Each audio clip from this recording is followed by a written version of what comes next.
नमस्ते छात्रों, आज हम हिंदी व्याकरण के एक विषय को लेकर आए हैं, वह है अलंकार। तो आइए जानते हैं कि अलंकार की परिभाषा होती क्या है। अलंकार का शाब्दिक अर्थ होता है आभूषण। जिस प्रकार स्त्री की शोभा आभूषण से, उसी प्रकार काव्य की शोभा अलंकार से होती है। अर्थात जो किसी वस्तु को अलंकृत करे वह अलंकार कहलाता है। सरल शब्दों में समझिए इस बात को। आभूषण यानी जिसे हम गहना भी कहते हैं और जेवर शब्द से भी जानते हैं। जिस प्रकार एक स्त्री अपनी खूबसूरती या अपनी सौंदर्यता को और अधिक बढ़ाने के लिए आभूषणों का प्रयोग करती है, ठीक उसी तरह एक कवि भी अपने काव्य की शोभा को बढ़ाने के लिए अलंकार का प्रयोग करते हैं। अलंकार दो शब्दों से मिलकर बना होता है, अलम प्लस कार। यहाँ पर अलम शब्द का अर्थ हुआ आभूषण। तो सरल शब्दों में, जिस प्रकार नारी के सौंदर्य को बढ़ाने के लिए आभूषण होते हैं, उसी प्रकार भाषा के सौंदर्य के उपकरणों को हम अलंकार कहते हैं। आइए अलंकार के भेद को गहन तरी से समझें। अलंकार के भेद।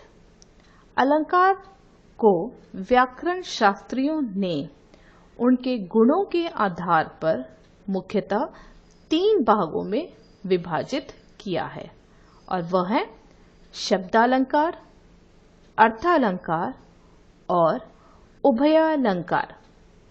हमारे पाठ्यक्रम में शब्दालंकार और अर्थालंकार का गहन अध्ययन किया जाएगा। शब्दालंकार पहला है, शब्द के माध्यम से कविता में सौंदर्य करना। इसका कार्य होता है, शब्द से ही समझ लीजिए, जहां पर कविता में सौंदर्य की वृद्धि किस कारण से होती है, तो शब्द के कारण से होती है, उसे हम शब्दालंकार कहेंगे। तो वहीं अर्थ के माध्यम से कविता के सौंदर्य में वृद्धि का होना अर्थालंकार कहलाता है। अर्थालंकार विषय को हम अगली कक्षा में पढ़ेंगे।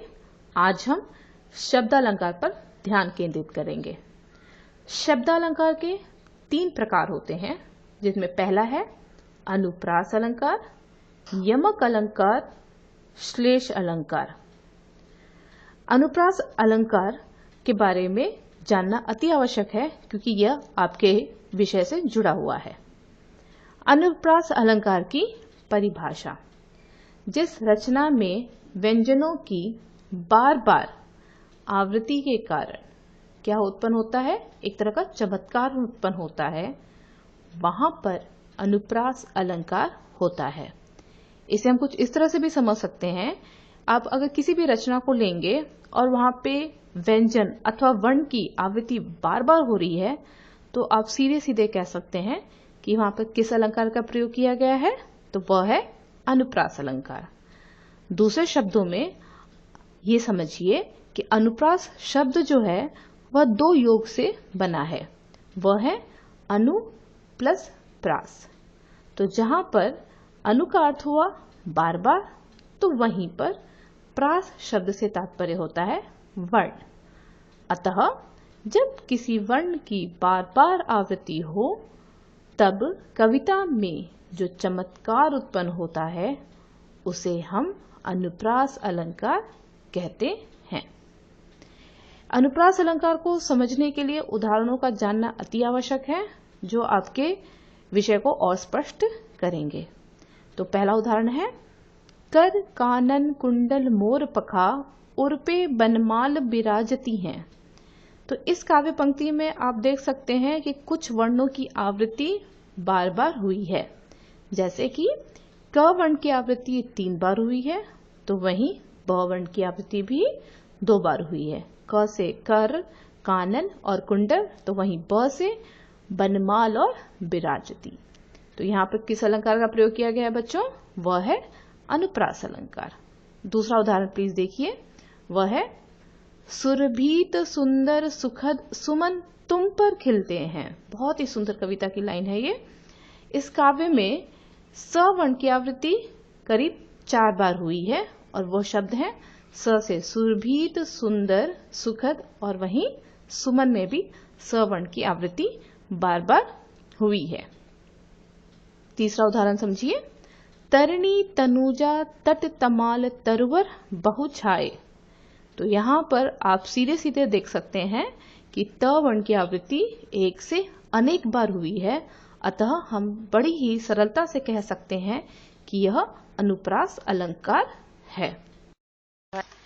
अनुप्रास अलंकार के अध्ययन के पश्चात अब हम शब्दालंकार के और एक प्रकार यमक अलंकार का अध्ययन करेंगे। तो चलिए समझते हैं इसकी परिभाषा को। यमक अलंकार की परिभाषा।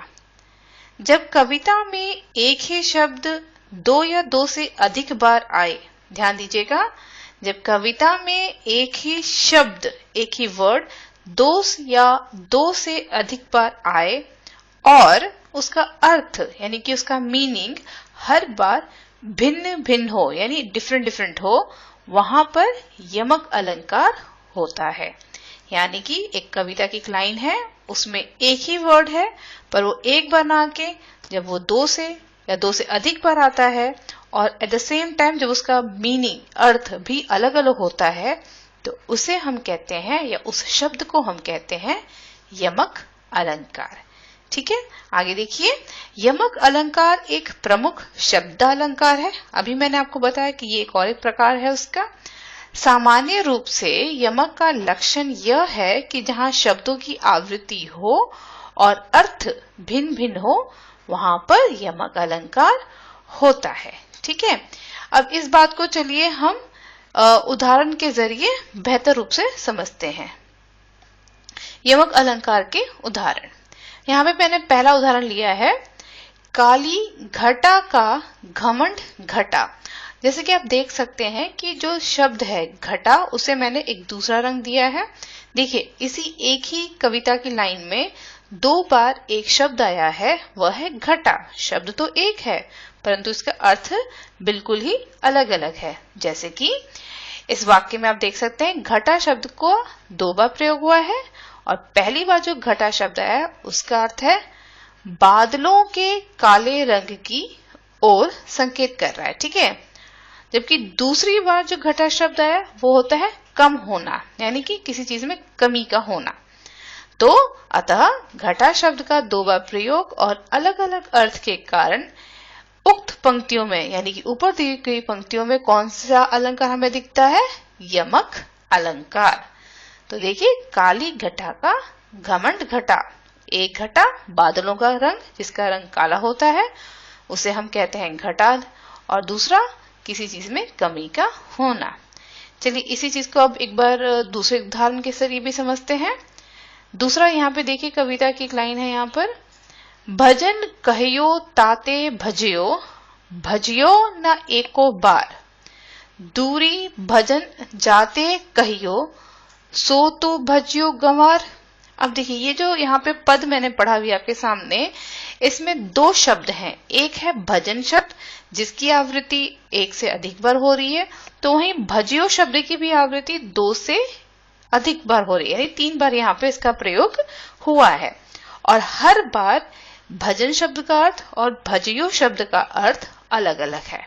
ठीक है, तो चलिए इनकी पुनरावृत्ति जो बार बार हुई है और इनका अर्थ क्या है उसको समझते हैं।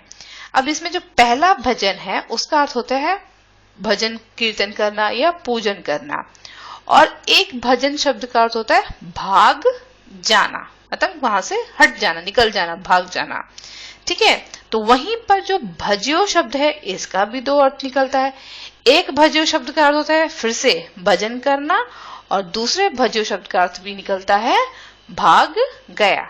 चलिए इस पद को हम जरा समझने का प्रयास करते हैं।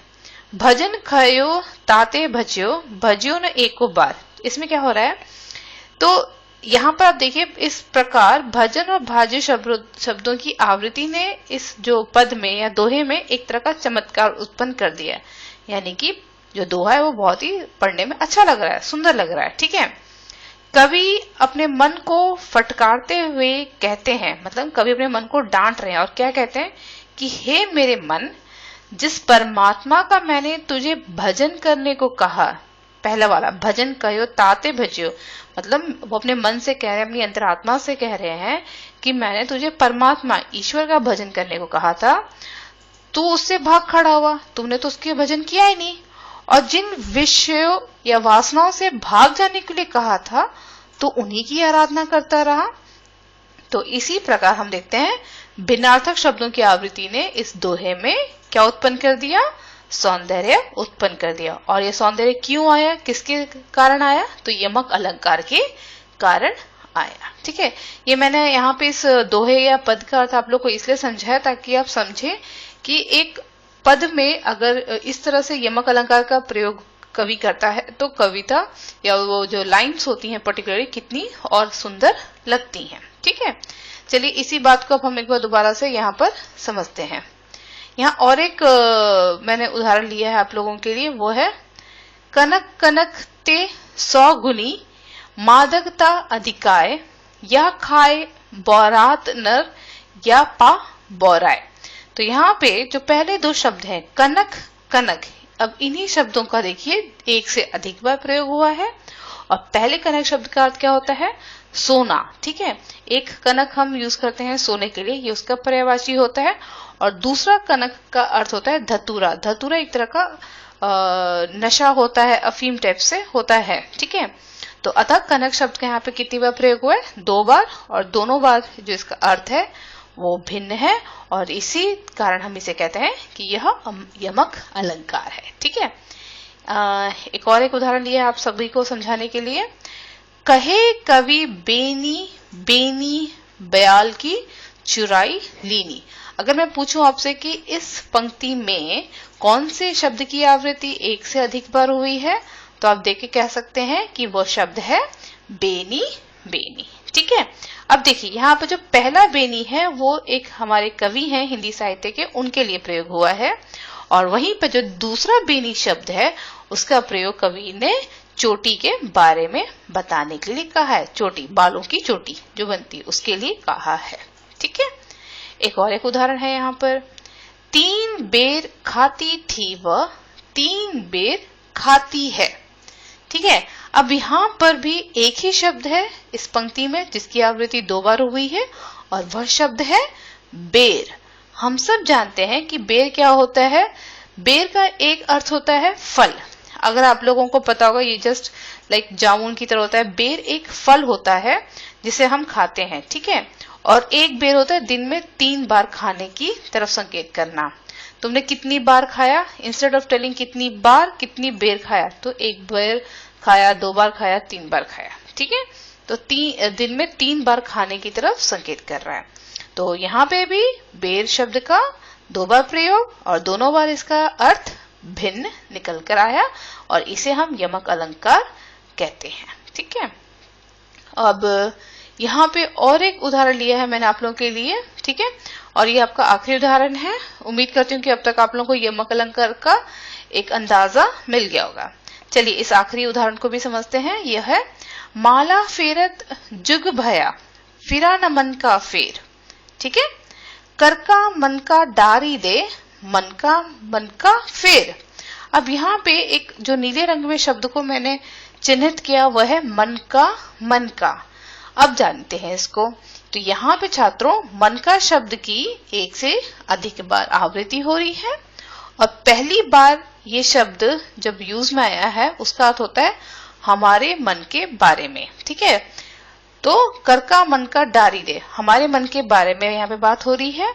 तो वहीं पर दूसरी बार इस शब्द की आवृत्ति से हमें माला के दाने का बोध हो रहा है। जो हमारे गले में माला पहनते हैं उसमें जो बीड्स होते हैं उसको भी मन का ही कहा जाता है। ठीक है, तो हम जानते हैं कि जब शब्द की एक से ज्यादा बार आवृत्ति होती है और उसका अर्थ भी हर बार अलग निकलता है, तो वहां पे कौन सा अलंकार आता है, यमक अलंकार होता है। तो छात्रों यह उदाहरण किसके अंतर्गत आएगा, यमक अलंकार के अंतर्गत आएगा।